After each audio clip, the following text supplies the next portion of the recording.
Buenas tardes. Buenas tardes, licenciado. Vamos a dar unos 5 minutos para que se vayan incorporando más personas a la clase.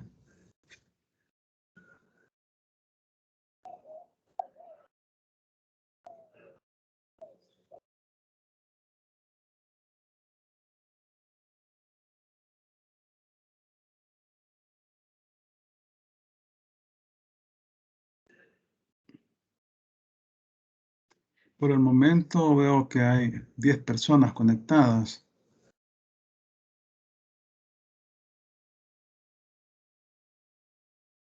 ¿Cómo van con el trabajo? ¿Todo bien?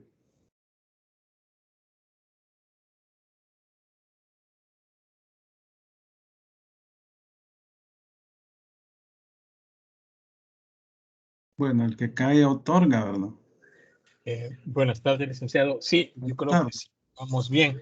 Solo tengo una duda, el orden para las exposiciones que haríamos, ¿cuál sería? ¿Sí, por el orden del número de grupo? Sí, por el orden del número de grupo. ¿Cuántos haríamos por clase? Perdón, para irme haciendo la idea. Mire, recuerdo que 10 minutos les he colocado en la guía, ¿verdad? Sí. 10 minutos. Entonces, como son 2 clases y en realidad vienen siendo 9 grupos, porque yo formé un nuevo grupo con los que no se habían integrado a ningún grupo, pero no me han respondido nada aún.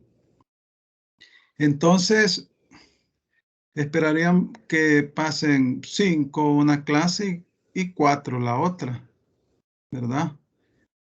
Porque la verdad que los temas no son temas muy extensos, es decir, tienen que hablar del objetivo y de las funciones de la dirección o de la unidad y aspectos relevantes de esta, como la base legal. Entonces, es una presentación de 10 minutos. Se tienen que preparar todos porque yo voy a elegir quién va a exponer. El jueves iniciaríamos, ¿verdad? Ok. Y vamos a finalizar el próximo martes, porque el próximo jueves, de este jueves en 8 sería el parcial, ¿verdad? Correcto. Y sería siempre siguiendo todas las rúbricas que usted nos dio, ¿verdad? De evaluación. Es decir, la vestimenta, el tiempo, todo eso. Bueno, mire, como son estudiantes de Derecho, ¿verdad? Y yo y veo que hay de Contaduría, yo no sabía eso, pero ayer lo descubrí. Sí, pero igual, tanto los abogados como los contadores, pues la presentación es importante, ¿verdad? Entonces, sí, es un parámetro a evaluar, ¿verdad? La presentación. Y ustedes lo saben muy bien, ¿va? Porque el que estudia para abogado o para contador, pues la presentación lo es todo, ¿verdad? Entonces, así vamos a considerar ese aspecto. Oh, ok, gracias, licenciado. Bueno, ya tenemos 23 personas, pero hoy vamos a dar 5 minutos. ¿Sí? Disculpe, tiene una consulta. No sé si me puede ayudar con la duda. Ajá. Sí, fíjese que yo tenía una duda con respecto a la exposición del día jueves. Ajá. ¿Verdad que ha elegido al azar los grupos? Y No, el número de grupo es el número de la exposición y de tema. Es decir, yo le fui dando número a cada grupo a medida que me iban mandando la información. Entonces, grupo 1, tema 1, y así. Así van los temas. sí, así es. Entonces quiere decir que todos pasaremos a exponer, todos los grupos. Sí, todos los grupos van a pasar a exponer. Digamos que la defensa del trabajo básicamente es la exposición, solamente que una parte del trabajo, ¿va? porque el trabajo son las 10 unidades, ¿verdad? Pero para efectos de exposición, yo lo distribuí en los 9 o 10 grupos, ¿verdad? Entonces, van a exponer una parte del todo, pero van a entregar el todo como trabajo, ¿verdad? Así sería. Ah, bueno, y con respecto al grupo, ¿solo pasaría un miembro o pasarían todos? No uno, porque, o sea, si pasan todos, no. Imagínense, son 8 a un minuto. No serviría la exposición, ¿verdad? Sería, no, prepárense todos para hacer una exposición bonita y una bonita presentación y la nota del expositor va a ser la nota de todos. Así sería. Licenciado, disculpe, sería con cámara encendida entonces. Sí, pues sí. ¿Y cómo los puedo si tienen la cámara apagada? ¿Cómo voy a ver? Yo voy a evaluar la presentación y todos los aspectos que les digo ahí en las rúbricas. Entonces, sí, tiene que ser con cámara encendida. Lick, una última consulta. Ajá. Con respecto al jueves, es el último día para enviar todo el documento, todo el Sí, trabajo pues completo. hasta las 5 de la tarde. Si ya lo tienen, ya lo pueden comenzar a enviar, ¿verdad? Pero Muchas acuérdense, gracias. yo les he puesto un máximo de 25 páginas porque yo les estoy pidiendo las funciones, el objetivo y la base legal que la tienen que poner, ¿verdad? No es que me van a dar que van a hacer una investigación exagerada, porque el objetivo es que ustedes conozcan las instituciones, ¿no? Claro, en los anexos pueden agregar organigramas si es que lo consiguen, ¿no? Incluso el organigrama del Ministerio de Hacienda, ese sí está en la página del Ministerio de Hacienda.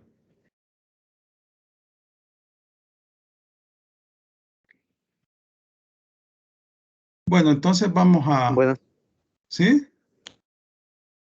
Iba a decir algo muchas más. gracias. Ah, bueno. Entonces vamos a darle continuidad a la última parte de la presentación que ya se las envié. Ustedes ya tienen ese documento. Hoy vamos a terminar la parte de lo que es la deuda pública y vamos a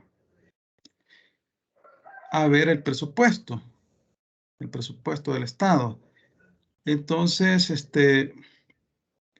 hubo una parte que nos quedó pendiente, la vamos a culminar y vamos a iniciar el tema de presupuesto que hoy mismo lo vamos a terminar en esta clase. Habíamos hablado de la deuda pública, ¿no? Y decíamos que es la que contrata el Estado, ¿no? Ya sea en forma interna con la banca privada, con alguna persona particular, se da a veces ese tipo de deuda, pero es bien raro, más que todo con la banca nacional. Y la deuda externa, que es básicamente la principal, ¿verdad? Con organismos internacionales, sobre todo, pero también se da con países. Y tenemos que es un contrato de derecho público en la cual el Estado se obliga, el Estado es el deudor, ¿verdad? Se obliga con el acreedor a efectuar ciertas prestaciones, a pagar el capital, los intereses, las comisiones, según como el contrato es un contrato de préstamo. Y luego el acreedor tiene derecho a recibir los pagos, ¿verdad? En las fechas convenidas, más los intereses, recargos, comisiones que se pacten en el documento. Entonces, se rige por el derecho público. Pero si la deuda es interna, aplica la legislación nacional. Si es externa, aplica la legislación internacional. Llámese el tratado, porque los empréstitos son tratados celebrados por el Estado, ¿no? que los aprueba la Asamblea Legislativa con 56 votos y que obligan al Estado al cumplimiento de prestaciones económicas en favor del acreedor. Entonces, tenemos que el Estado, bueno, los ingresos de la deuda pública se han vuelto ingresos ordinarios, ya no son ingresos extraordinarios, y el Estado se obliga. Bueno, actualmente, según informaciones periodísticas y también de opiniones de economistas, que son los economistas, los especialistas en el tema, en la temática económica de la deuda, han establecido que actualmente el país, la deuda del país de El Salvador sobrepasa el 100% del Producto Interno Bruto. El Producto Interno Bruto es toda la producción nacional interna que tiene el país, ¿verdad? Entonces es un concepto económico. Y estamos bastante, como país estamos endeudados. La vez pasada recuerdo que leía en un periódico que alrededor de 10,000 u 11,000 dólares era la deuda por cada persona, porque al final la deuda pública todos la pagamos, ¿no? Todos los habitantes del país, la población económicamente activa. Entonces, vamos a continuar con el tema y vamos a hablar de la extinción de la deuda, o sea, las formas como la deuda termina. Y tenemos la amortización de la deuda. Constituye la principal forma para su extinción y supone el cumplimiento de la obligación de reembolso del capital tomado a préstamo, siempre que la deuda tenga el carácter de amortizable, o sea, de pagable. Es que hay deuda amortizable que ahí se establece un plazo específico, ¿no?, en el contrato de préstamo. Y hay deuda denominada perpetua, que en realidad no es perpetua, pero es más que todo la deuda cuando el Estado acude al mercado de capitales y emite títulos valores y no se establece el plazo de esos títulos. Y entonces esos títulos comienzan a... Los tenedores de los títulos valores, de los bonos, por ejemplo, los venden, hacen diferentes tipos de operaciones. Pero el Estado puede rescatar esos bonos, esos títulos, estableciéndoles un plazo determinado. Entonces acá esta es la forma más normal de extinción de la deuda, o sea, el Estado contrata una deuda de mediano plazo, 5 años, y la paga en 5 años, ¿verdad? Capital más intereses. Resulta que la deuda, normalmente los contratos de deuda externa establecen cuotas semestrales, o sea, son 2 cuotas en el año. Generalmente la tasa de interés anda por el 6%, puede ser más alta en el caso de las emisiones de títulos valores. Esta es la forma normal, ¿verdad?, que se paga una deuda, cualquier deuda, no solo la externa.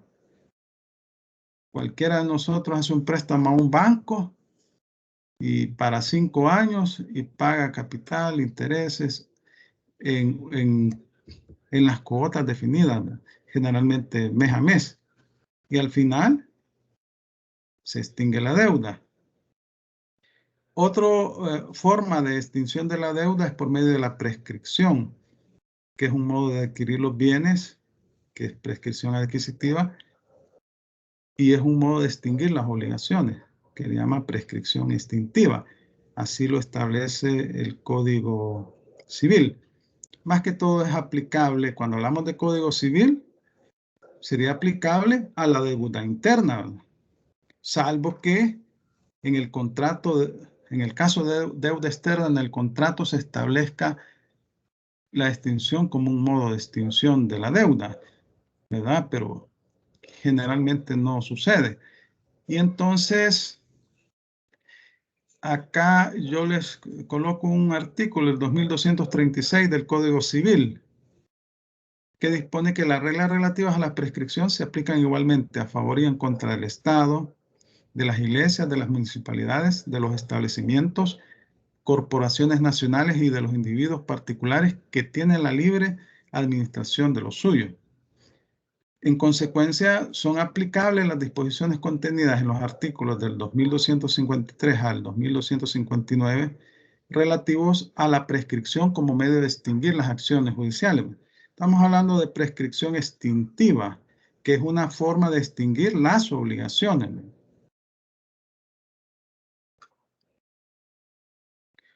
Luego tenemos el repudio.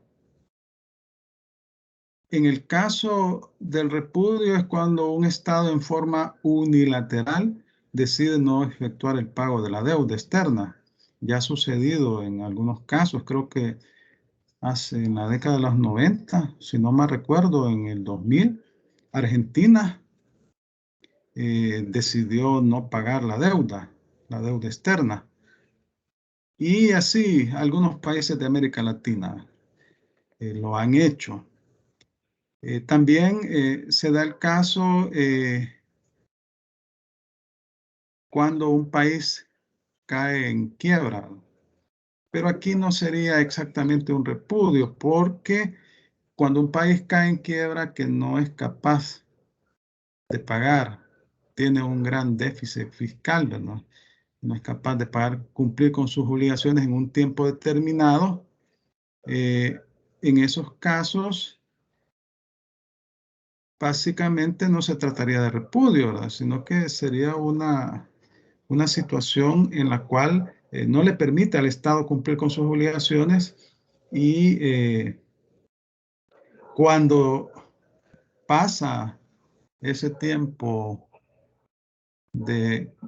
cuando se logra recuperar el Estado, vuelve a cumplir, a renegociar la deuda.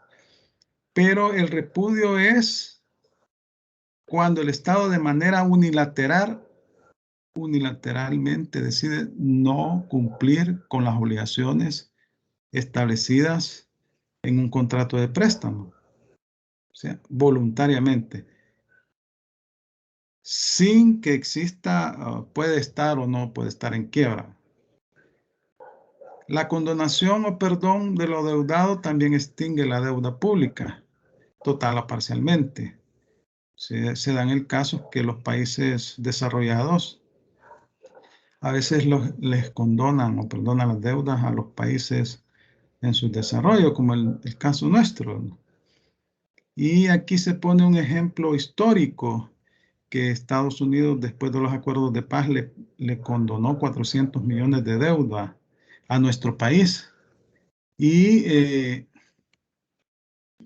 obviamente que redujo grandemente la carga fiscal del país, ¿verdad? El gasto que se tenía en pagar deuda externa, solo para el caso del ejercicio fiscal del año 93, fueron 200 millones de colones, lo que el Estado se ahorró en ese ejercicio fiscal. Entonces la condonación o perdón de lo adeudado también es una forma de extinción y es voluntaria del prestamista, del acreedor.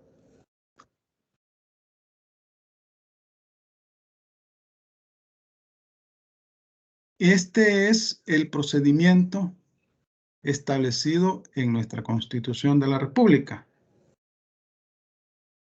En el artículo 148 de la Constitución se establece la forma como se debe contratar deuda por parte del Estado salvadoreño.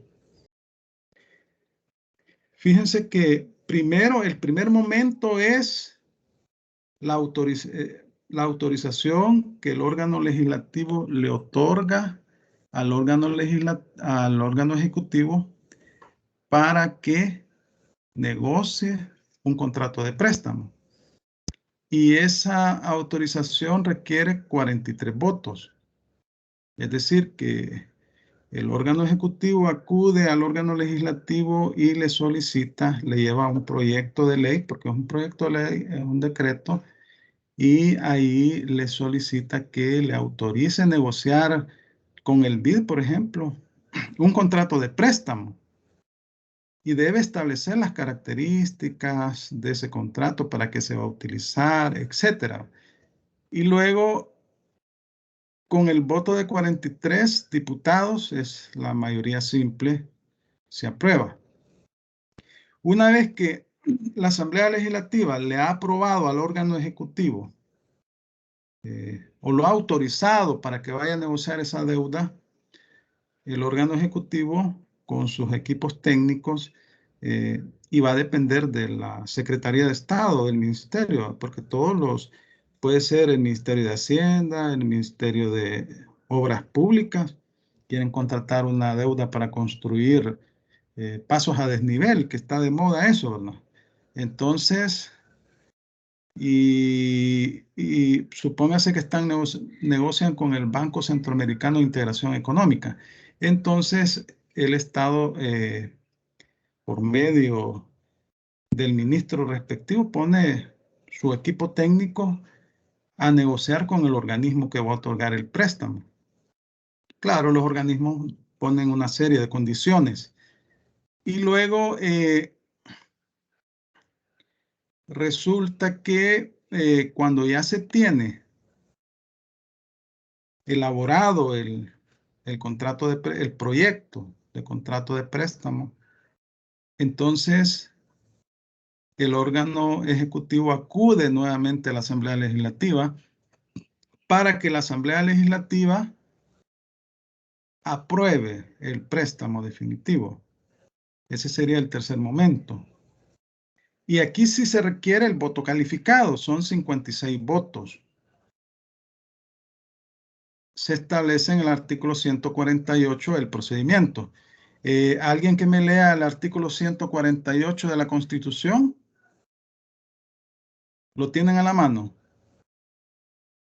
En esta clase deben de tener a la mano la Constitución de la República y las leyes que yo les he mencionado en esta primera unidad, la ley AFI, la Ley Orgánica de la Administración Financiera del Estado.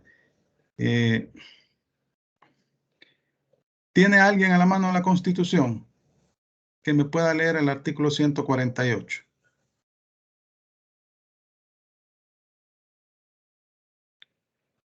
¿Sí? Nadie.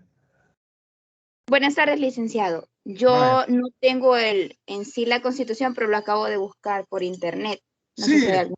pueden sí. tener, no hay ningún problema, porque como ustedes manejan esta cuestión de las redes y todo eso, entonces la pueden tener físicamente o la pueden ver ahí. El artículo 148 me dijo, ¿verdad? Sí, correcto. Corresponde a la Asamblea Legislativa facultar al organismo ejecutivo para que contrate... al órgano ejecutivo, perdón. Para que contrate en préstitos voluntarios, dice. Dentro o fuera. Deuda pública. Dentro o fuera de la República, cuando una grave y urgente necesidad lo demande, y para que garantice obligaciones contraídas por entidades estatales o municipales de interés público. Ajá. Prosiga. Léamelo todo. Los compromisos contraídos de conformidad con la disposición deberán ser sometidos al conocimiento de órgano legislativo, el cual no podrá aprobarlo con menos de 2/3 de votos de los diputados electos. El decreto legislativo en que se autorice la emisión o contratación de un empréstito, me dijo, ¿verdad? Sí, deberá expresar claramente el fin a que se destinarán los fondos de este y en general todas las condiciones esenciales de la operación. Vale. Entonces, ven, ahí se encuentra el procedimiento. Estamos hablando de 3 momentos. El primero es cuando el Ejecutivo acude a la Asamblea Legislativa para que lo autorice la Asamblea para negociar con un organismo internacional, con otro Estado o con un particular, si es deuda interna, con la banca nacional. Ese es el primer momento. El segundo momento es la negociación del Ejecutivo con el prestamista. Y el tercer momento es cuando ya el órgano ejecutivo presenta a la Asamblea Legislativa el proyecto, el préstamo y el proyecto de ley. Y la Asamblea lo aprueba con 56 votos. El primer momento es aprobado con 43 votos y el segundo 56 votos. Cuando es empréstito se refiere a préstamos. Esos son empréstitos voluntarios. El aval del Estado. En el inciso primero del artículo 148 que acaba de leer la compañera, ahí dice que el Estado puede garantizar deuda, ¿verdad? Básicamente, acá el Estado se vuelve fiador de una institución autónoma o de algún municipio. Entonces, muchas instituciones, muchos organismos internacionales, para hacerle préstamo a una institución autónoma, llámese Bandesal, llámese CEL, etcétera, o a una municipalidad, le exigen el aval del Estado, o sea, que el Estado sea fiador. Y resulta que en estos casos, si el principal deudor, que en este sería la municipalidad o la institución autónoma, no paga, el Estado tendría que asumir ese compromiso de pagar, ¿verdad? Es igual que cuando usted le sirve de fiador a un amigo o a una amiga, ¿verdad? Y después resulta que su amigo o amiga no pagó, a usted le toca pagar. Así se trata de esto. Y entonces resulta que el Estado, con su presupuesto público, debe de saldar esa deuda si no cumple la municipalidad, ¿verdad? Si no cumple CEL, o incluso le puede servir de aval a un particular. ¿Cuáles son las diferencias entre el aval y la deuda pública? Bueno, el aval en realidad no genera ningún tipo de ingreso para el Estado, ¿va? Sencillamente es solo una fianza, o sea, sirve de fiador. No es fianza, sirve de fiador el Estado para garantizar una deuda de un tercero, o sea, de una institución pública, sea una institución autónoma o una municipalidad. Y la deuda pública origina ingresos. Esa sí origina ingresos, porque cuando el Estado contrata con un organismo internacional 100 millones de dólares, una vez que se perfecciona el contrato y se ratifica, se autoriza por la Asamblea Legislativa, entonces el organismo internacional comienza a hacer los desembolsos, ¿no? Que de acuerdo a la programación que se haya pactado. Entonces, todas las instituciones públicas, de acuerdo a sus leyes de creación, las que no son del gobierno central, las autónomas y las empresas públicas que son creadas por ley, pueden también endeudarse, ¿verdad? En algunos casos requieren el aval del Estado, en otros no, ¿verdad? Y también el artículo 148 de la Constitución se los permite y sus leyes respectivas, ¿verdad?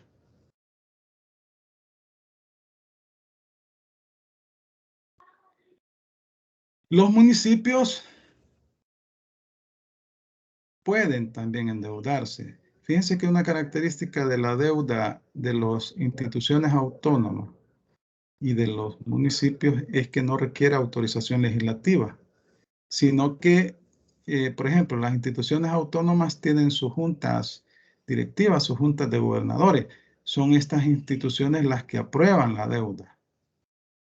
Únicamente cuando necesitan el aval del Estado, cuando el Estado requieren que el Estado sea su fiador, solo en esos casos llega a la Asamblea Legislativa.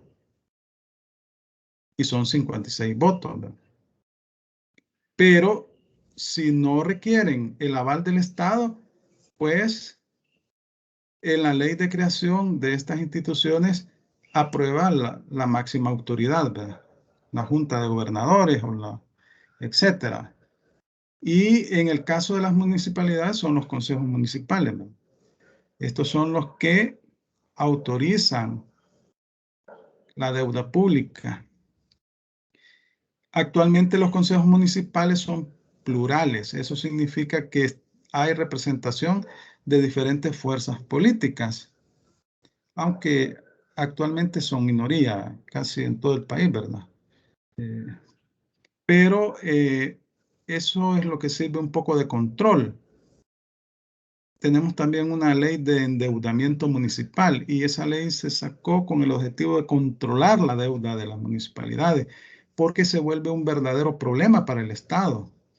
Hay municipalidades que son tan pequeñas que ni siquiera cobrar tributos pueden porque no hay actividad económica, solo viven del FODE, pero están endeudadas. Y entonces en el Código Municipal se establece que para contratar deuda, empréstitos, se requiere las 3/4 partes, el voto de las 3/4 partes del Consejo Municipal. Y bueno, los consejos municipales están conformados por un alcalde, por un síndico y por los concejales, que son 4 concejales, es el mínimo, pero de acuerdo a la población de cada municipio así se van incrementando. Creo que San Salvador tiene 14 o 12 concejales. Entonces, ellos con las 3/4 partes de sus miembros aprueban la deuda. Está en los artículos 30, número 22 y 67 del Código Municipal. Entonces, obviamente que es diferente, pues, porque ahí solo el Consejo Municipal hace las veces de órgano ejecutivo y legislativo. Ellos aprueban la deuda por medio de acuerdo del Consejo, que debe publicarse en el diario oficial. Entonces, pero a veces los organismos internacionales exigen el aval del Estado y entonces ahí es donde el Estado le sirve de fiador y en esos casos, solo en esos casos, acuden a la Asamblea Legislativa. Porque como los municipios, de acuerdo al artículo 204, 205, 207, 206 de la Constitución, son autónomos en lo económico, en lo financiero y en lo administrativo.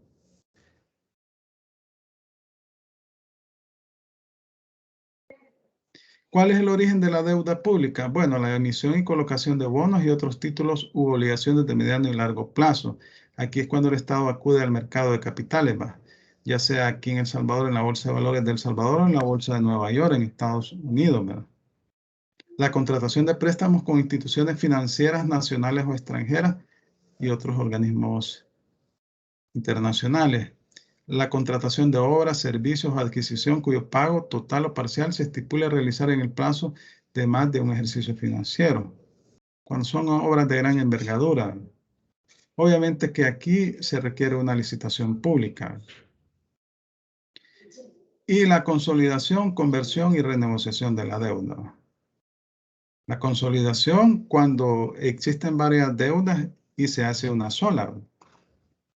La conversión cuando se cambian algunas modalidades de la deuda, ¿verdad?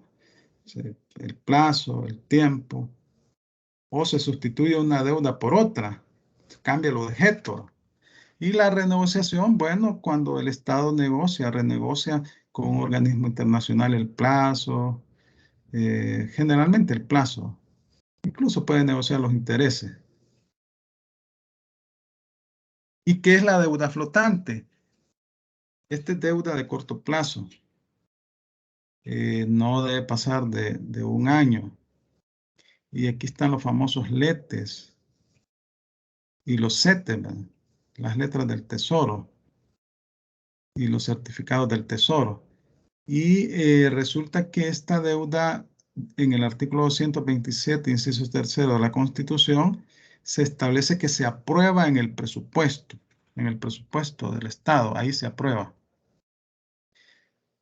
Y en la ley actual de presupuesto, en el artículo 4, porque el presupuesto es una ley. El artículo 1 corresponde al presupuesto de todas las instituciones, que en forma ordenadas, ahí ustedes ven los cuadros, ahí el código, la institución, los objetivos de la institución, los montos autorizados, las actividades para que se destina ese presupuesto. Y luego resulta que en el presupuesto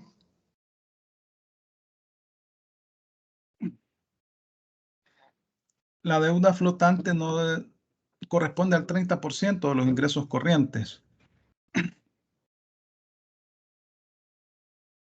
En la ley de responsabilidad fiscal se establece que el Estado debe de garantizar o debe procurar que esta deuda no sobrepase el 20% de los ingresos corrientes, o sea, de los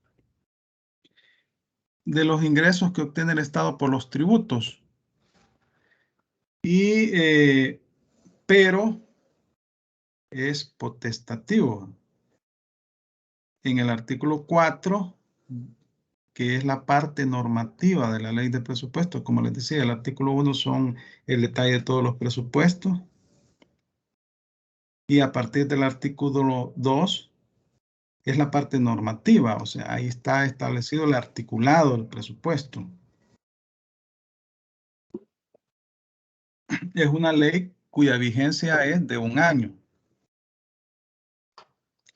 Entonces, esta deuda flotante son títulos, valores de fácil realización de corto plazo que el Estado emite y que generalmente se la compra la banca nacional y es para remediar deficiencias en el presupuesto de corto plazo. Lo que sucede es que esta deuda con el tiempo pasa a ser deuda de mediano y largo plazo. Al finalizar el ejercicio, la clasifican como deuda de mediano o largo plazo. Obviamente que tiene que ser con autorización legislativa. Bueno, hasta este momento hemos visto lo que es la deuda pública. Vamos a ver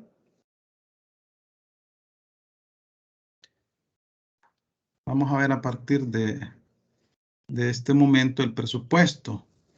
Y para eso yo les tengo otra presentación que he preparado. Vamos a buscar.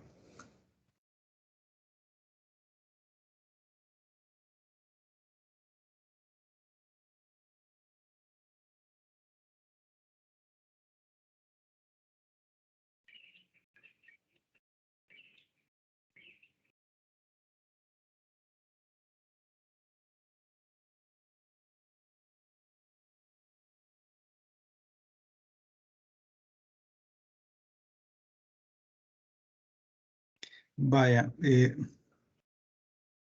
vamos a ver esta. Fíjense que esta presentación es una presentación en donde se desarrolla la Ley Orgánica de la Administración Financiera del Estado, conocida popularmente como Ley SAFI. Ley SAFI. De esta presentación yo se la voy a subir toda, ¿no? Porque les va a servir también en el trabajo que están haciendo. Pero me voy a centrar en el presupuesto. Pero acá se establece el objeto de la ley. El órgano ejecutivo en el ramo correspondiente tendrá la dirección de las finanzas públicas y estará especialmente obligado a conservar el equilibrio del presupuesto hasta donde sea compatible con el cumplimiento de los fines del Estado. Es un principio constitucional, ¿verdad? El objeto de la ley, normar y armonizar la gestión financiera del sector público, establecer el sistema de administración financiero integrado, es el SAFI. que comprende los subsistemas de presupuesto, tesorería, crédito público y contabilidad gubernamental. Aquí están las instituciones que están sujetas a esa ley. Todo el sector público, llámese gobierno central, instituciones oficiales autónomas, empresas públicas, las municipalidades y las instituciones financieras, o sea, los bancos del Estado, el Banco Central de Reserva, solo se les aplica lo relativo a la contabilidad. Me agarró tos.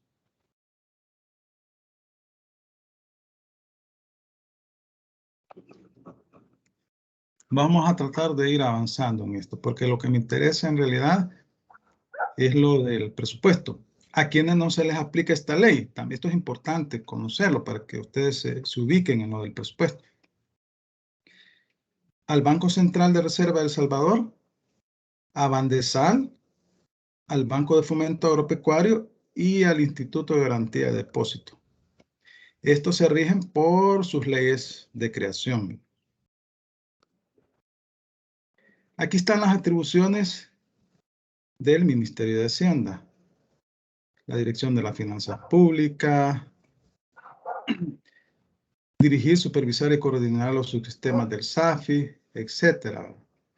Aquí ustedes lo pueden ver más. La programación monetaria y financiera, su objeto, compatibilizar los flujos monetarios de la balanza de pagos, el sector fiscal, etc. Y debe incluir las metas relacionadas con la inflación, reservas internacionales netas, etc.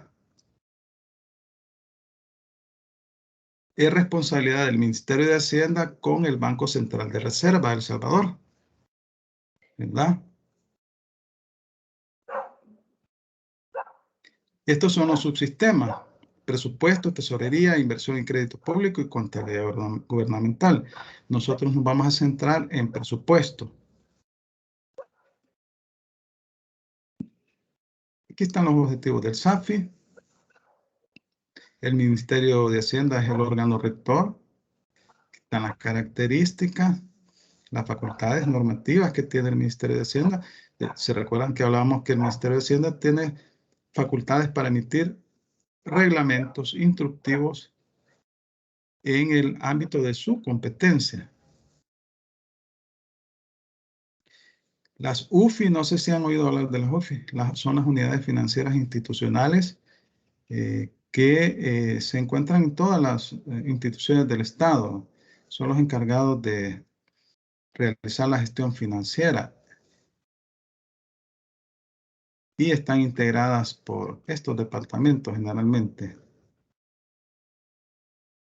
presupuesto, tesorería y contabilidad. Todas las instituciones del Estado tienen una UFI y un jefe UFI. Bueno, nos vamos a centrar acá en el subsistema de presupuesto público. Comprende los principios, técnicas, métodos y procedimientos empleados en las diferentes etapas o fases que integran el proceso presupuestario. Artículo 20 de la ley AFI, o sea, Ley Orgánica de la Administración Financiera del Estado. ¿Y quién lo maneja? Es la Dirección General de Presupuesto.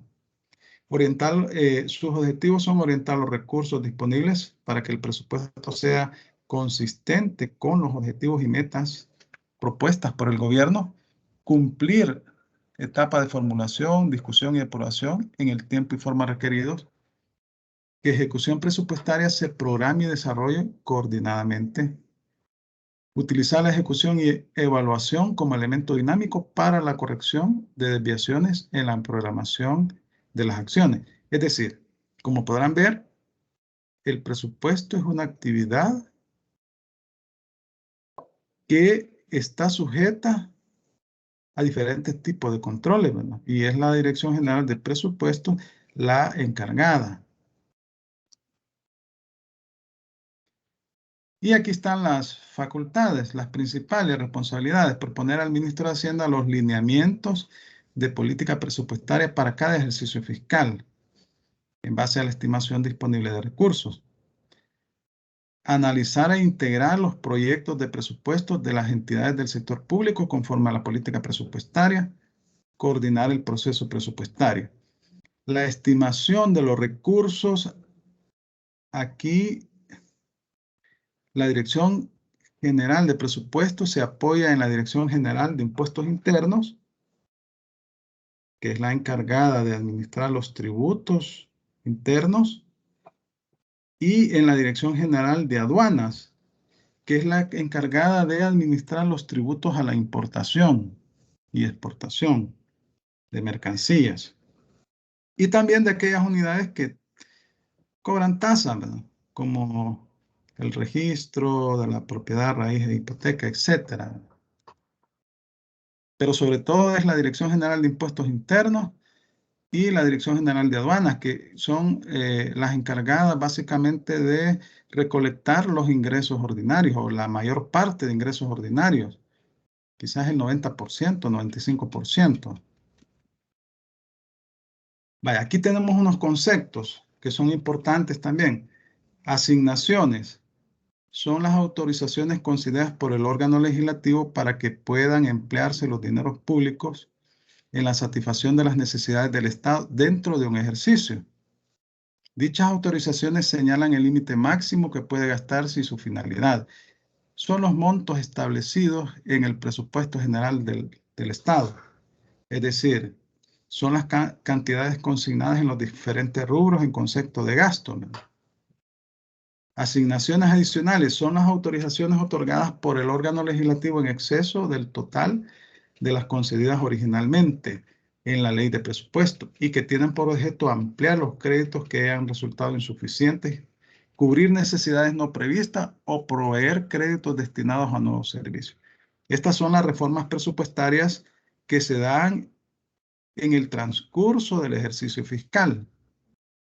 A veces sucede que surgen gastos de emergencia. El caso de la pandemia en el año 2020, no se tenía presupuestado ese gasto.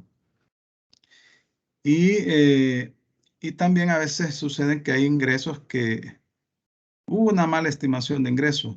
O de repente alguien le dona al Estado, entonces hay que incorporarlos al presupuesto. Entonces implica una reforma presupuestaria. Subvención. Son transferencias corrientes de carácter permanente a favor de entidades públicas, instituciones públicas autónomas, empresas públicas no financieras y sector privado nacional, sin que generen contraprestación de un bien o un servicio por parte del receptor. Por ejemplo, la Universidad de El Salvador, ¿verdad? Tiene sus propios ingresos en su presupuesto, pero no le alcanza, entonces el Estado le da una subvención. Hay las famosas ONGs, hay empresas, hay, por ejemplo, la Universidad Don Bosco, el Colegio Padre Arrupe, hay varias instituciones que reciben subvenciones que las autoriza la Asamblea Legislativa y que deben dar cuenta, ¿verdad? Y que son sujetas de fiscalización por parte de la Corte de Cuentas. Subsidio son transferencias corrientes o de capital de carácter extraordinario y con destino específico a favor de entidades públicas, instituciones públicas autónomas, empresas públicas no financieras y sector privado nacional. El subsidio es para un fin específico. Por ejemplo, yo les decía la vez pasada el COTRAN, que es la contribución que está establecida en una ley transitoria que supuestamente un año es la vigencia de esta ley y que cada año la prorrogan. Entonces va para subsidiar a los transportistas para que ellos no aumenten el monto del pasaje y que todas las personas que pues viajan en bus o en microbús no les aumenten el pasaje. Sí, Landaverde Escobar Nelson Adonai. Una consulta. Lo que el gobierno está haciendo ahorita, el complemento del salario mínimo, ¿en qué parte entra de esos conceptos? Como dice, no le escuché, hable más fuerte, por favor. Lo que está haciendo el gobierno ahorita del complemento al salario mínimo, ¿en cuál de esos cuatro conceptos entra? Es subsidio. Es un subsidio. Ok. Ese es un decreto legislativo. Se creó un fideicomiso por parte del Estado y fue a raíz de la, ¿cómo se llama?, de la pandemia. Muchas empresas se fueron a la quiebra. Y entonces cuando se fueron a la quiebra, el Estado trató de ayudarles financiando, en este caso está financiando la planilla de empleados hasta quiero ver, hasta junio de este año. Dice. Entonces, también hay préstamos al sector informal y a la pequeña empresa y lo administra Bandesal. Esos son subsidios del Estado. Algunos conceptos, veamos. El presupuesto público es el instrumento de gestión para proyectar los ingresos y gastos públicos que permite cumplir con la prestación de bienes y servicios indispensables para la satisfacción de las necesidades de la población de conformidad con el rol del Estado. Es decir, el presupuesto es el documento que contiene todos los presupuestos de las instituciones públicas. O sea, es el documento consolidado y ahí se detallan los ingresos y los gastos de acuerdo a la política del Estado en un momento determinado. Ley de presupuesto es aquella en la cual se fijan las cantidades máximas y los propósitos en que pueden gastarse los fondos públicos durante el ejercicio del presupuesto por el gobierno de la República y por las instituciones, empresas y entidades del sector público. Comprenderá asimismo la estimación de los recursos con los cuales se hará frente a los gastos y disposiciones de carácter general.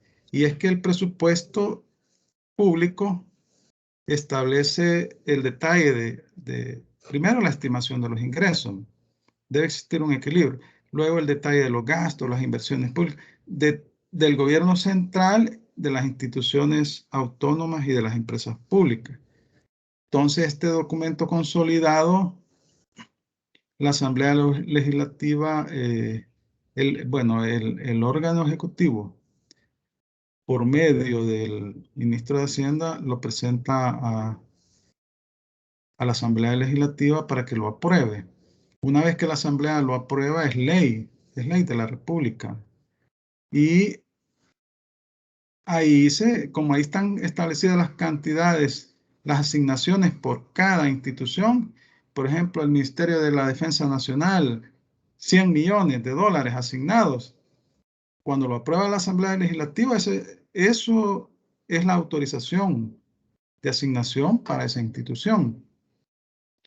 ¿Cuál es el contenido de la ley de presupuesto? En la sección A, o sea, la primera parte del presupuesto, está comprendido por el presupuesto general del Estado integrado por 24 instituciones que conforman el gobierno central, o sea, todos los ministerios, ¿no? La sección B comprende la parte correspondiente a los presupuestos especiales, o sea, de las instituciones oficiales autónomas y de las empresas públicas, dividiéndose esto en dos partes. La primera parte son instituciones descentralizadas no empresariales, como CEL, CEPA, ¿verdad? Y la parte 2 son las empresas públicas, como el caso de la Lotería Nacional de Beneficencia, CIEMER. Bueno, las instituciones descentralizadas no empresariales. Aquí, bueno, es que CEL y CEPA estaría ubicada en empresas públicas. En estas instituciones descentralizadas encontramos los hospitales, toda la red de hospitales son instituciones autónomas, ¿verdad? Encontramos, por ejemplo, el Registro Nacional de las Personas Naturales, etc. Aquí está el sector público no financiero. ¿Se recuerdan que vimos los primeros artículos a quienes se les aplicaba la ley AFIO? A todo el gobierno central y las instituciones oficiales autónomas y las empresas públicas. Y entonces también se le aplica a las municipalidades, pero ellas tienen autonomía, entonces no están incluidas en el presupuesto general del Estado. y a las financieras, a los bancos del Estado, pero solo en la contabilidad, ¿verdad? Solo en las normas contables. Entonces aquí por eso se llama sector público no financiero, porque no incluye a los bancos, ¿verdad?, nacionales. Y aquí gobierno central, órgano legislativo, órgano judicial, presidencia de la República, Ministerio Público, Corte de Cuentas, Tribunal Supremo Electoral, todos los ministerios, ¿verdad?, el órgano ejecutivo, todos los ministerios. Las instituciones descentralizadas, los hospitales nacionales, son creados por ley. Las instituciones adscritas a los diferentes ministerios, está el INDES, Registro Nacional de las Personas Naturales, el ISNA, etc. Todas estas son creadas por ley. Luego las empresas públicas. Aquí también encontramos el Instituto Salvadoreño de Seguro Social. En las empresas públicas obtienen ingresos por la venta de servicios. Y tenemos ANDA, la Lotería Nacional de Beneficencia, CEL, CEPA.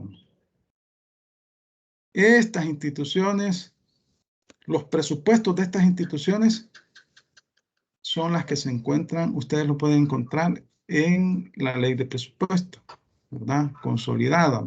Ahí está el detalle de todas estas instituciones. Presupuesto general del Estado comprende el presupuesto de los órganos legislativos, judicial y las unidades primarias que conforman el órgano ejecutivo. Las unidades primarias son los ministerios.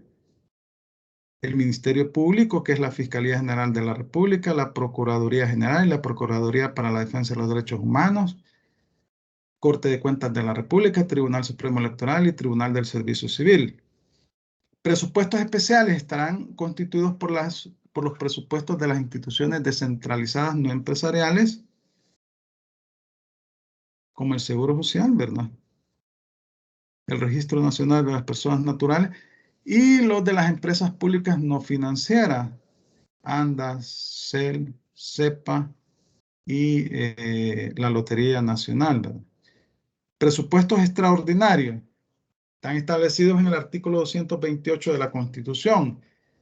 Es el presupuesto que puede crearse a propuesta del ministro de Hacienda para casos especiales o por exigencias derivadas del financiamiento para algunos de los proyectos de inversión o obras de interés público o administrativo y para la consolidación o conversión de la deuda pública de conformidad al artículo 228 de la Constitución.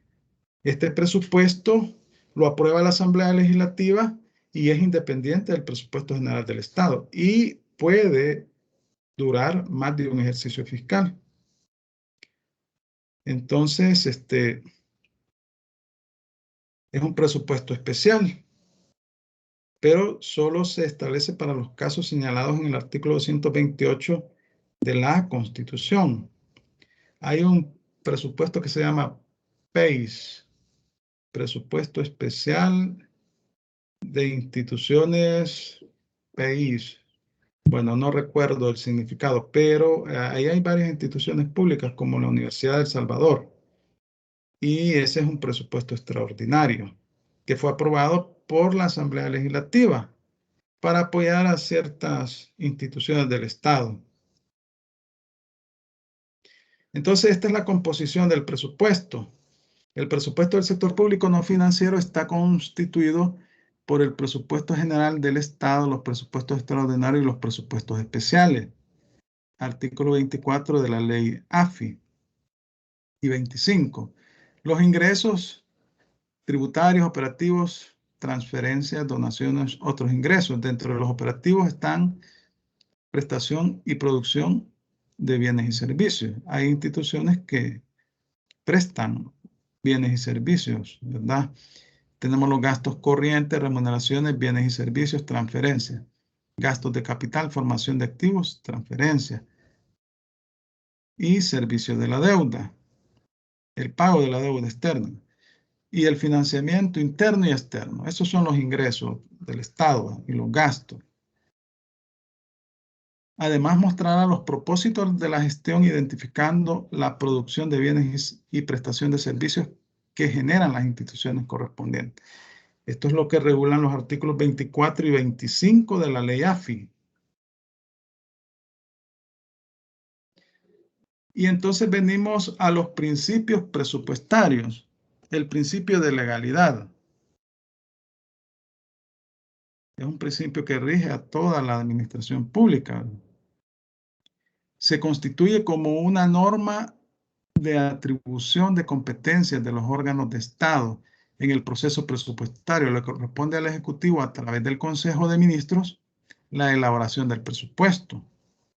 Y a la Asamblea Legislativa le compete su aprobación, con la limitación de que puede disminuir o rechazar los créditos presupuestarios, pero no aumentarlos. Es el principio de legalidad. Y aquí están las disposiciones constitucionales que ustedes pueden ver y que yo les sugiero que las lean. Les tienen que leer, porque en el examen yo les puedo preguntar. Acá porque, ¿verdad? Por el tiempo. Temporalidad. Se fija un espacio de tiempo determinado para la vigencia de la ley presupuestaria. La ley de presupuesto es temporal, ¿verdad? Y rige por un año. Es un ejercicio fiscal, comienza el 1 de enero y finaliza el 31 de diciembre de cada año. Unidad implica la existencia de un único documento que comprende los presupuestos de todos los entes públicos, tanto de la administración pública como de los entes autónomos, con excepción de las alcaldías y los presupuestos extraordinarios. Es decir, el documento en sí es una consolidación de todos los presupuestos del órgano ejecutivo, de las instituciones creadas por ley, oficiales autónomas, de las empresas públicas. Eso significa el principio de unidad. Principio de especialidad o especificación del gasto. Se traduce en reglas que limitan el crédito presupuestario a asignaciones en un triple aspecto: en cuanto al tiempo de validez, en lo referente al monto máximo autorizado y en lo relativo al objeto o finalidad de la asignación. Es decir, el presupuesto, las instituciones lo van a gastar en un ejercicio fiscal, ¿no? Distribuido mensualmente. Luego, los montos son los que están autorizados una vez que lo aprueba la Asamblea Legislativa. No pueden utilizar otras cantidades superiores a las que han sido autorizadas. Para eso se requiere autorización legislativa y deben de ser para el destino específico. O sea, el gasto en remuneraciones es para remuneración. No se le puede cambiar el destino. Si se le quiere cambiar el destino, necesariamente se requiere autorización legislativa. De no afectación, se recoge en el inciso primero del artículo 224 de la Constitución, que dice: todos los ingresos de la hacienda pública formarán un solo fondo que estará afecto de manera general a las necesidades y obligaciones del Estado. La no afectación de ingresos encuentra excepciones en los empréstitos externos, o sea, los préstamos. Las donaciones, cuando el donante, ya sea generalmente un organismo internacional, establece para qué es la donación, ¿verdad? Así como en la misma Constitución se establece la posibilidad de que pueden afectarse determinados fondos públicos para la creación de instituciones, ¿no? Generalmente cuando se crean las instituciones oficiales autónomas, siempre hay un artículo que habla del patrimonio y ahí se establece una donación inicial del Estado por tantos millones, ¿no? Esas son las excepciones. De presupuesto bruto, según el cual deben plasmarse en el presupuesto las cifras correspondientes a los ingresos y gastos, sin que se produzca en ellos ningún tipo de compensación. Es decir, no se deducen de los ingresos los gastos en que se haya incurrido para su recaudación. Es decir,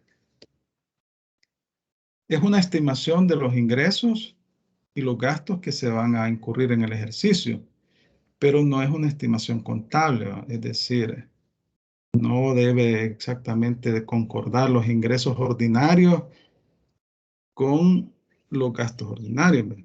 Y siempre déficit. ¿Cómo existe un déficit en el presupuesto? Y se compensa con préstamos internacionales, porque los gastos son para suplir necesidades, ¿verdad? Necesidades de la población. El equilibrio, bueno, debe formularse en condiciones que el total de egresos sean equivalentes al total de ingresos estimados a recolectarse. Ese es el deber ser, pero la Constitución es flexible en este aspecto. Es decir, la Constitución de la República en el 227 establece que en la medida de lo posible, siempre y cuando no se afecten los fines del Estado. Entonces, por eso es que nunca hay equilibrio. Es decir, la prioridad es cumplir con los fines del Estado. No es un equilibrio contable que debe de cuadrar, como el caso de la contabilidad. No. El Estado, si no le cuadra, recurre a deuda externa. Racionalidad implica austeridad en el manejo de los recursos y la economicidad en la satisfacción de las necesidades públicas. Bueno, generalmente esto no se cumple, ¿no? Pero es un principio y es de naturaleza económica. Universalidad. No deben quedar fondos e instituciones públicas en forma extrapresupuestaria. Se refiere también a la unidad en la integración de sus componentes y metodología empleada en el proceso presupuestario. Se recoge en el artículo 227, inciso primero de la Constitución y en el 26 del AFI. Aquí el principio de universalidad hace referencia a que el presupuesto debe de contener la totalidad de ingresos y gastos, la totalidad de ingresos que se espera percibir y la totalidad de gastos que se espera gastar, ¿verdad? La diferencia entre este principio de universalidad y el de unidad, que lo vimos anteriormente, unidad,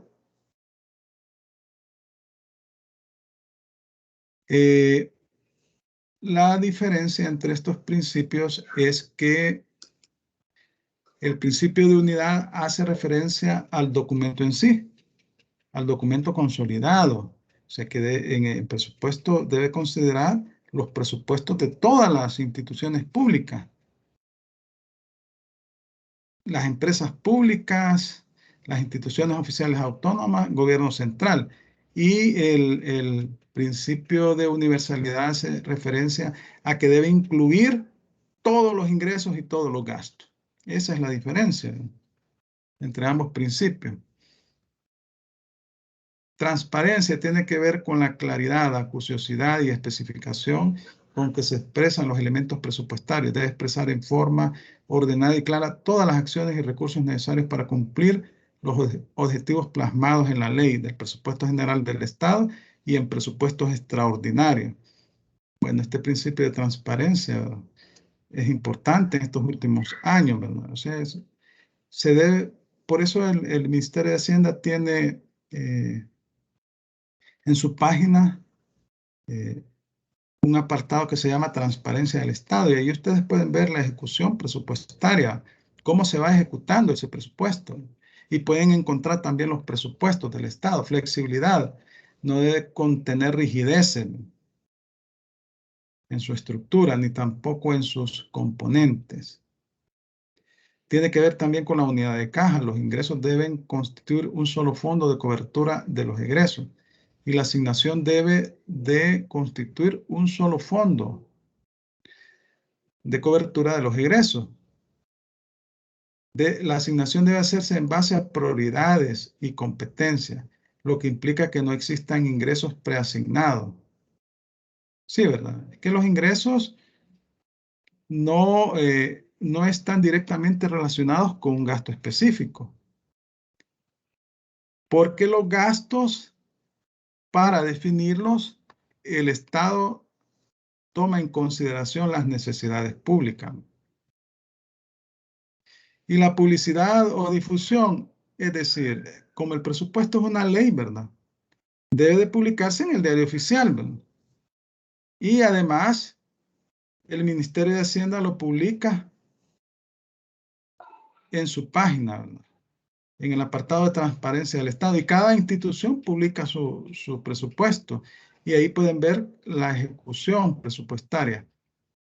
La política presupuestaria es un documento gerencial que es aprobado por el Consejo de Ministros en la segunda quincena del mes de abril, a solicitud del Ministerio de Hacienda. Y tiene el siguiente contenido. Y es que es el Consejo de Ministros el ente competente para elaborar el presupuesto según la Constitución. Claro, lo hace por medio del Ministro de Hacienda. Indicadores macroeconómicos, objetivos y prioridades nacionales e institucionales, principales prioridades fiscales, estimación de ingresos y gastos, techos financieros o cifras presupuestarias preliminares. Los techos financieros son las cantidades máximas autorizadas para cada unidad o para cada institución. Normas y procedimientos para la formulación del presupuesto. O sea, tiene la potestad reglamentaria del Ministerio de Hacienda. Y aquí vemos las etapas del proceso presupuestario. Proceso presupuestario. Esto está en la ley, en el artículo 31 de la ley AFI.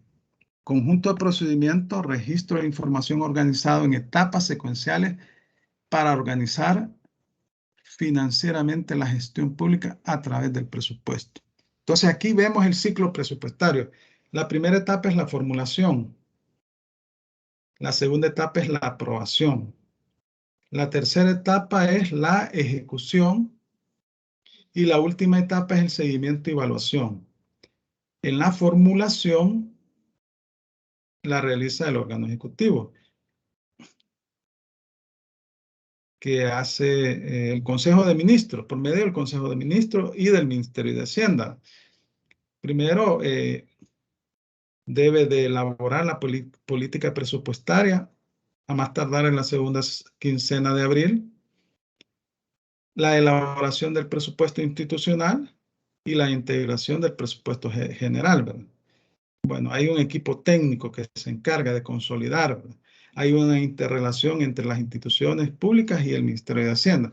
Una vez que está el documento elaborado, se lleva para aprobación de la Asamblea Legislativa. La Asamblea recibe el documento, el proyecto de ley, lo estudia, lo discute y lo somete a votación en el Pleno Legislativo. Luego, esta etapa de la ejecución nuevamente es competencia del órgano ejecutivo. El crédito presupuestario son las asignaciones autorizadas. La programación de la ejecución presupuestaria. Cada unidad lo hace su programación de ejecución presupuestaria. Luego los compromisos presupuestarios son las obligaciones y el devengado de las obligaciones son los pagos, ¿verdad? Luego el seguimiento y evaluación, aquí por una parte lo hace el Ejecutivo por medio de sus unidades de auditoría y los informes que le presenta el Ministro de Hacienda a la Asamblea Legislativa. En el artículo 164 se establece que debe presentar un informe. Y ustedes ven que desfilan los ministros en la Asamblea Legislativa presentando sus respectivos informes, pero el ministro de Hacienda debe presentar un informe de las cuentas del Estado. Eso es ahí hay un control de la Asamblea Legislativa. Y luego los exámenes de auditoría, que son las auditorías internas y hay también instituciones que tienen auditorías externas y la realizada por la Corte de Cuentas, que es la encargada de la fiscalización del presupuesto, de la ejecución presupuestaria. ¿Quiénes son los actores que intervienen en el proceso de presupuesto? Bueno, tenemos los actores centrales, el Consejo de Ministros, Ministerio de Hacienda, Banco Central de Reserva, Asamblea Legislativa, Corte de Cuentas. Los actores institucionales, los titulares de los diferentes ministerios, unidades financieras, las UFI, las unidades operativas, porque Dentro de la estructura de cada institución hay unidades, departamento de recursos humanos, servicios generales, etcétera, que deben de hacer su presupuesto y consolidarlo. Cada institución también consolida sus diferentes presupuestos. Y la auditoría interna del Estado, de cada institución, hay una unidad de auditoría interna. Todo este es el marco de la formulación del presupuesto, de enero a segunda quincena de abril. Marco regulatorio, política presupuestaria, normas de formulación que las hace el Consejo de Ministros y en colaboración del Ministerio de Hacienda. Luego las instituciones del sector público crean los comités técnicos en cada institución, pues esto es complejo la elaboración del presupuesto del Estado. Al final es el ministerio quien consolida y hay una interacción entre la Dirección General de Presupuesto y todas estas instituciones, pero es ¿cómo se llama? Es el Ministerio de Hacienda el que la consolida y es el ministro de Hacienda lo presenta al Consejo de Ministros y el Consejo de Ministros lo aprueba. Una vez que aprueba el presupuesto, por medio del ministro de Hacienda lo presenta en la Asamblea Legislativa. Entonces, se crean los comités técnicos, los planes operativos y el proyecto de presupuesto institucional, recursos humanos, bienes y servicios, inversión pública, todo lo que la institución va a incurrir en ese ejercicio de enero a septiembre. Luego, esto resulta en un proyecto de ley de presupuesto que se va a presentar a la Asamblea Legislativa, ley de presupuesto general del Estado y una ley de salario. Al máximo se presenta el 30 de septiembre. Es la máxima fecha. Y a partir del 1 de octubre, la Asamblea Legislativa debe de estudiarlo. La Asamblea Legislativa tiene su propio presupuesto, lo elabora, solo lo único que hace es consultarle al órgano ejecutivo sobre la disponibilidad. La Corte Suprema de Justicia tiene derecho al 6% de los ingresos corrientes del Estado. Si le aprueban un presupuesto inferior, lo declara inconstitucional. Ya ha ocurrido en diferentes ocasiones en el país. Y elabora su propio, esto se llama independencia de los órganos de Estado. La Corte de Cuentas, que es el ente fiscalizador, también elabora su propio presupuesto y lo incorpora. Y las empresas públicas no financieras que producen servicios, etcétera, estas elaboran su presupuesto, pero lo presentan al Ministerio de Hacienda y este es el que se los autoriza. Es el Ministerio de Hacienda, por medio de la Dirección General de Presupuesto. CEL elabora su presupuesto y lo presenta a Hacienda y este lo autoriza y lo supervisa por medio de la Dirección General de Presupuesto. En estos casos no, ¿verdad? Ellos elaboran sus presupuestos, solo consultan si hay disponibilidad. Con base a los ingresos corrientes, el 6%. Y el Ministerio de Hacienda está en la obligación de incorporarlo nada más, ¿verdad? Solo lo incorpora. ¿Cómo se da la aprobación del presupuesto? El Ministerio de Hacienda entrega proyecto de presupuesto a Junta Directiva. Es un acto protocolario. Ustedes ven ahí que llega el ministro y lo recibe el presidente de la Comisión de Hacienda y el presidente de la Asamblea Legislativa y llegan los medios y toman fotos, ¿no? Pero legalmente el Ministerio de Hacienda presenta el proyecto de ley como toda ley. La Junta Directiva recibe el proyecto de presupuesto. Luego la Junta Directiva presenta el proyecto al Pleno Legislativo. Ingresa como una pieza de correspondencia, así se llama el proyecto de ley, en ventanilla.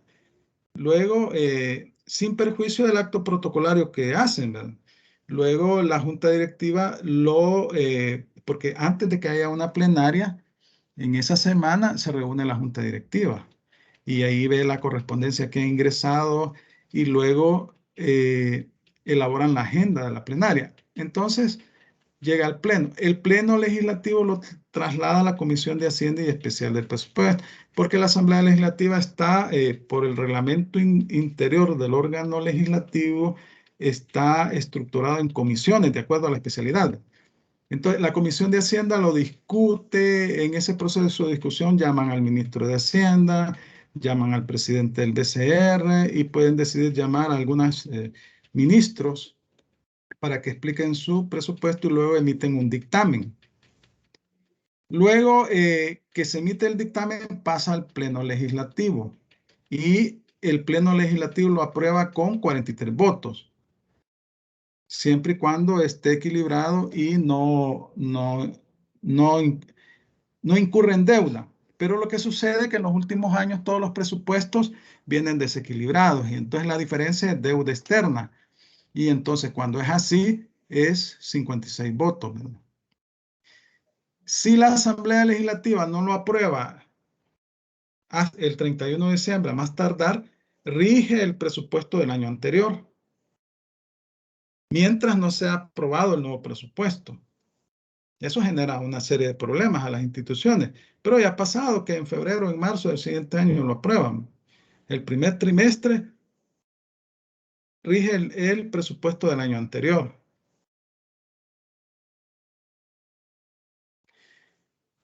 Bueno, en la ejecución, las instituciones, bueno, la ejecución es la etapa en la cual se aplica el conjunto de normas y procedimientos técnicos, legales y administrativos para movilizar los recursos presupuestarios en función de los objetivos y metas. Entonces, las instituciones hacen la programación de ejecución presupuestaria mensual, ¿verdad? Eso es mensual. Ministerio de Hacienda programa y realiza delimitación de recursos, carga asignaciones presupuestarias, porque mes a mes el Ministerio de Hacienda hace las transferencias, comunica a instituciones, traslada recursos a instituciones. Las modificaciones presupuestarias, transferencias entre créditos presupuestarios de un mismo ramo, aprueba el órgano ejecutivo en el ramo de Hacienda. Las modificaciones que afecte ahorro corriente o inversiones en presupuestos especiales, aprueba el Consejo de Ministros. Y las transferencias entre asignaciones de distintos ramos, excepto las intransferibles, son intransferibles, por ejemplo, las que van para salario, a asignaciones adicionales o presupuestos especiales, los aprueba la Asamblea Legislativa.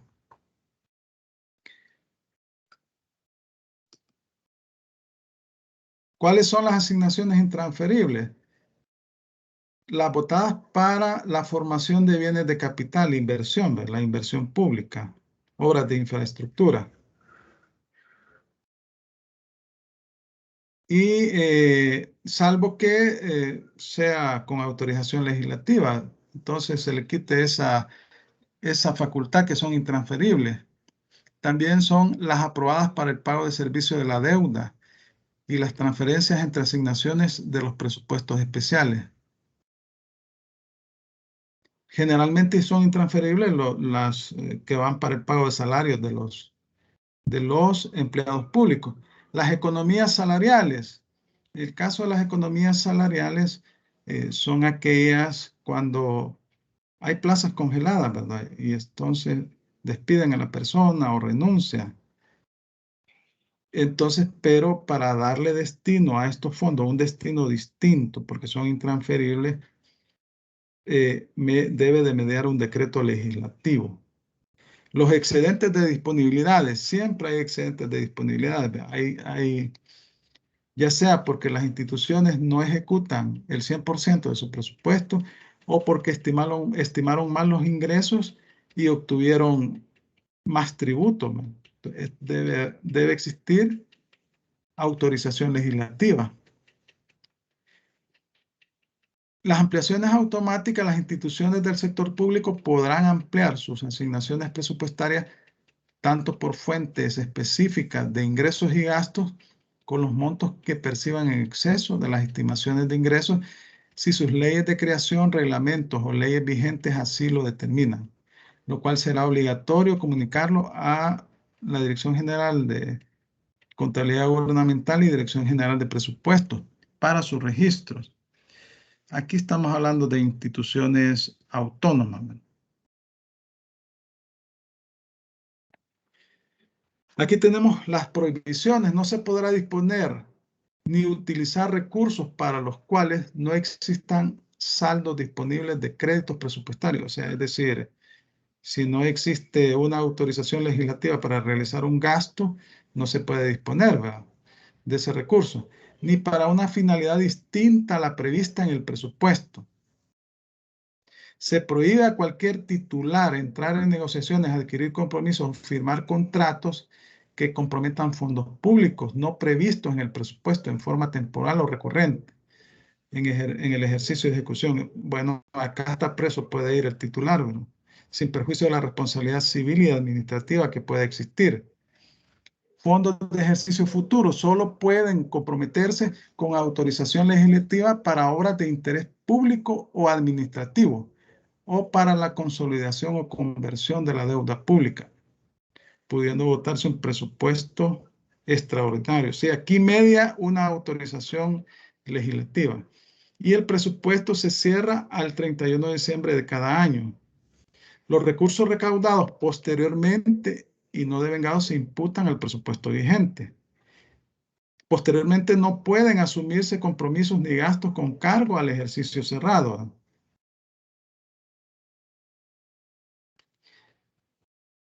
Crédito, compromiso y devengado. El crédito comprenderá la autorización total de los recursos. Es decir, estos son los techos presupuestarios. Estas son las autorizaciones, las cantidades que están consignadas en el presupuesto una vez que son autorizadas por la Asamblea Legislativa. El compromiso comprenderá toda afectación preventiva del crédito presupuestario originada por un acto administrativo. Una licitación, ¿verdad? Una licitación pública cuando se adjudica por $1 millón. Ahí ya existe un contrato, ya existe un compromiso. Ese $1 millón se va a utilizar para efectuar los pagos relacionados con esa licitación, con esa obra. Y el devengado es el momento en que se efectúa el pago, ¿verdad? Ya cuando se emite el documento de ingreso respectivo de pago a favor, en este caso, de la persona que prestó el servicio. Estos deben de ser, internamente existe un procedimiento y se autoriza, ¿verdad? Y el seguimiento y evaluación del presupuesto. Bueno, ¿quiénes son los responsables? Ministerio de Hacienda y Dirección General de Presupuesto. Las instituciones, la autoridad máxima de cada institución y a nivel operativo institucional, el jefe UFI. Informes mensuales, primeros 10 días hábiles posteriores al cierre de cada mes.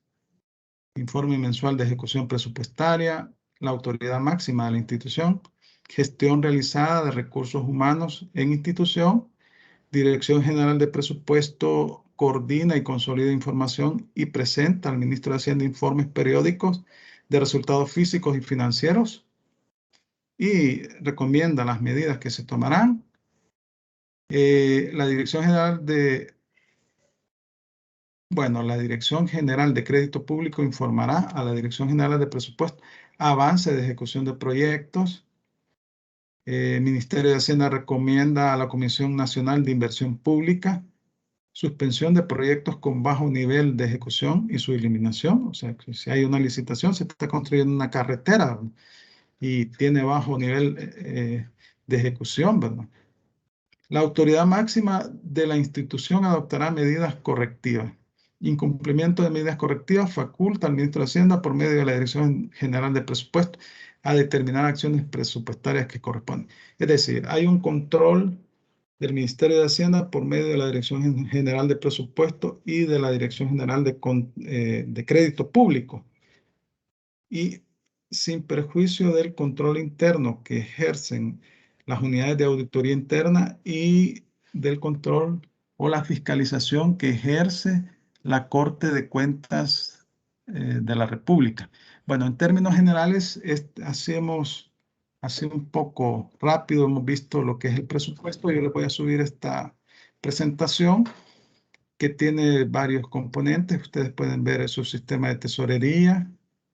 Pueden también ver el subsistema de inversión y crédito público. Aquí van a haber conceptos de deuda pública,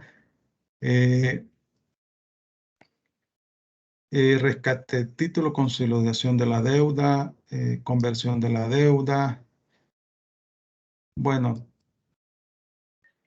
luego pueden ver también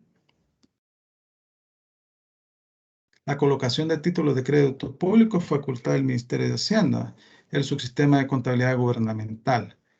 Entonces, hemos culminado la clase.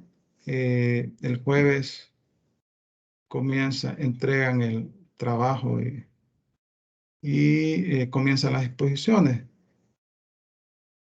Si tienen alguna consulta, si no, pues terminamos la clase. Yo les voy a subir tanto la grabación de la clase como la presentación anterior, si ya está, ya la tienen, ¿verdad? Y esta presentación para que ustedes puedan ilustrarse. Entonces, muchas gracias a todos por la atención prestada y pasen una feliz noche. Gracias. Feliz noche. Feliz noche a todos. Bendiciones.